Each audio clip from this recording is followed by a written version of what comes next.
देखो, मानव जीवन बहुत अच्छा है और हमें इसकी कदर करनी चाहिए। जिंदगी रेत की तरह ऐसे खत्म हो जाती है और पता नहीं चलता है। हम प्यार में, मोहब्बत में सब जिंदगी गंवा देते हैं, अंत में कुछ काम नहीं आता है। तो हमें कुछ ऐसा करना चाहिए जैसे हमारा यहाँ का सुधर जाए, वहाँ का भी सुधर जाए। बाहर का खा के पैसा भी बर्बाद करते हैं, सेहत भी बर्बाद करते हैं। बाहर का खा के सेहत भी बर्बाद करते हैं, पैसा भी बर्बाद करते हैं। अगर हम घर का खाएं तो मेरी पत्नी भी खुश, पति भी खुश, बेटा भी खुश हैं।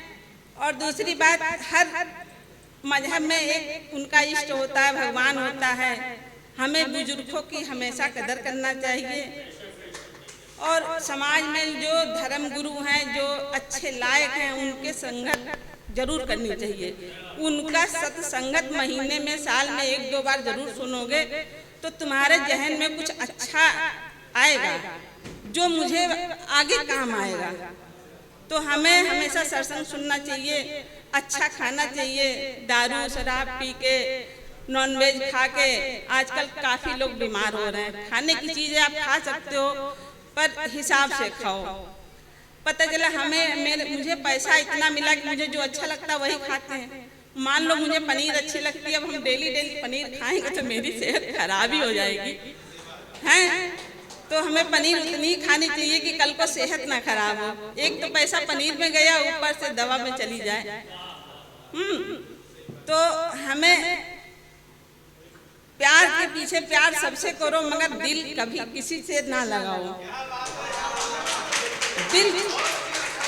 दिल टूटता है तो तकलीफ होती है, कई बार टूटेगा।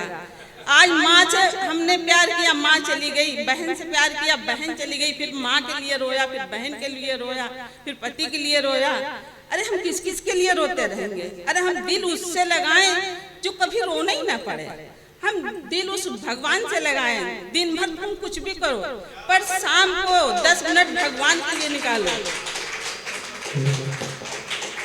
हमारे गुरु महाराज यही कहते हैं कि बच्चा तुम अपनी फैमिली में रहो, हमारे यहाँ रोज रोज मत आओ, पर शाम को 2 मिनट निकालो, उस ध्यान भजन में लगाओ।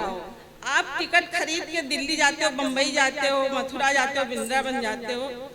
अगर आपकी तीसरी दृष्टि खुल जाएगी तो आप बैठे बैठे दिल्ली भी घुमाओगे, मथुरा भी घुमाओगे, काशी भी घुमाओगे। गंगा में नहाने से पाप नहीं धुलता है। ये जीव जहाँ रहती है वहाँ गंगा का पानी पहुँचता ही नहीं है। तो हमारा कहने का मतलब, हमारी उम्र हो गई है 55 साल की, हम 55 साल के हैं। हमने जीवन में बहुत कुछ खोया है, बहुत कुछ पाया है। और मैं एक हाउस वाइफ हूँ। हम घर से कभी निकलते नहीं हैं, हमारे हस्बैंड को पसंद नहीं है। आज हम इतनी दूर आए, इतने लोगों के बीच में हम कभी निकले नहीं। एक कुएं का मेढक समझ लो, मैं एक कुएं की मेढक बन के थी और अपने परिवार को जोड़ के रखना चाहती थी। परिवार को जोड़ते जोड़ते मेरा परिवार पूरा टूट गया। परिवार का वो कहते हैं ना, तराजू पे मेढक को तौलने के बराबर है। एक को बैठा लो तराजू पे तो दूसरा निकल जाता है। तो किसी से दिल लगाओ हो ना, दिल लगाओ उससे जो आदमी आत्मा खुश रहे। और आज का समय है, और जब से हम गुरु महाराज से जुड़े हैं तो मुझे ये शिक्षा मिली है कि मैं अकेली कमरे में रहती हूँ, मुझे बड़ा अच्छा लगता है। और कोई रिश्तेदार आता तो सोचते कब ये जाएगा और मुझे बहुत अच्छा लगता, मैं कभी बोल रही होती हूँ। और जीना मुझे अब आया, मुझे 5 साल में। 5 साल के पहले तो जिससे जो चलाता था वैसे चलते थे, पर अब हम जो जीना है, कहते नहीं कमरे में बैठ के हम सब कहीं घूमाते, में तो जाने का कहीं दिल नहीं करता है। तो आप सबसे मेरा निवेदन है कि आप भी किसी गुरु से जुड़िए। और ये प्यार जो है ना, बहुत बेकार चीज है। ये प्यार एक धर्म है। पति से निभाओ, उसका काम करो, बेटे से निभाओ, बेटे का काम करो, पर दिल मत लगाओ। दिल ये अनमोल चीज है, वो गुरु से लगाओ, भगवान से लगाओ। बस हम नहीं कहते।